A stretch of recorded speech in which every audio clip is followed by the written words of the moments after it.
Master minds commerce చదవాలనుకునే 10th inter విద్యార్థుల తొలి ఎంపిక.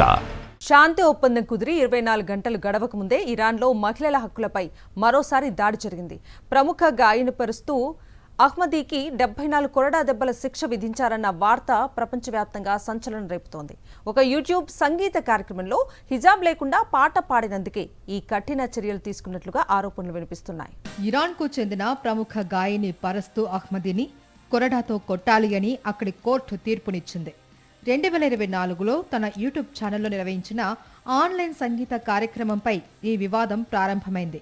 హిజాబ్ ధరించకుండా స్లీవ్లెస్ దుస్తుల్లో ఆమె పాటలు పాడడం అధికారులకు ఆగ్రహం తెప్పించింది. ఆ కార్యక్రమంలో పరస్తుతో పాటు పలువురు సంగీత కళాకారులు కూడా పాల్గొన్నారు. ఈ ప్రదర్శనను లక్షలాది మంది వీక్షించగా వీడియో సోషల్ మీడియాలో వైరల్గా మారింది.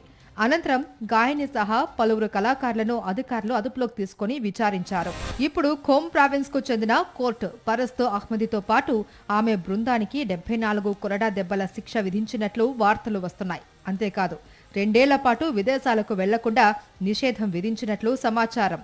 అశ్లీల అనైతిక కంటెంట్ను ప్రచారం చేశారు అన్న ఆరోపణలతో ఈ తీర్పు వెలువడినట్లు చెబుతున్నారు. అయితే ఇరాన్ న్యాయ వ్యవస్థ అధికారికంగా ఈ తీర్పును ఇంకా ప్రకటించలేదు. అయినప్పటికీ ఈ వ్యవహారం ప్రపంచవ్యాప్తంగా తీవ్ర విమర్శలకు దారితీస్తుంది. మానవ హక్కుల సంస్థలు ఈ శిక్షను తీవ్రంగా ఖండిస్తూ ఉన్నాయి. మహిళలు పాట పాడటాన్ని, తమ స్వరాన్ని వినిపించటాన్ని కూడా నేరంగా పరిగణించడం మానవ హక్కుల ఉల్లంఘన అని ఆందోళన వ్యక్తం చేస్తున్నాయి. ఇరాన్లో మహిళలపై కొనసాగుతున్న ఆంక్షలకు ఇదే నిదర్శనమని విమర్శిస్తూ ఉన్నాయి. మరోవైపు న్యాయ నిపుణులు కూడా ఈ తీర్పుపై ప్రశ్నలు లేవనెత్తుతున్నారు. ఇరాన్ చట్టాల్లో మహిళలు పాట పాడటాన్ని నేరంగా పేర్కొనలేదు అని, కొరడా దెబ్బల వంటి శిక్షలు అంతర్జాతీయ మానవ హక్కుల ప్రమాణాలకు విరుద్ధమని చెబుతున్నారు. ఇరాన్లో మహిళల స్వేచ్ఛ, హిజాబ్ నిబంధనలపైన ఇప్పటికే తీవ్ర చర్చ కొనసాగుతున్న వేళ పరస్తు అహ్మదీ ఘటన మరోసారి ప్రపంచ దృష్టిని ఆకర్షించింది. ఓవైపు యుద్ధంలో సతమతమవుతున్న దేశంలో ఇలాంటి తీర్పులు రావడంపై ప్రపంచవ్యాప్తంగా వ్యతిరేకత వ్యక్తమవుతోంది.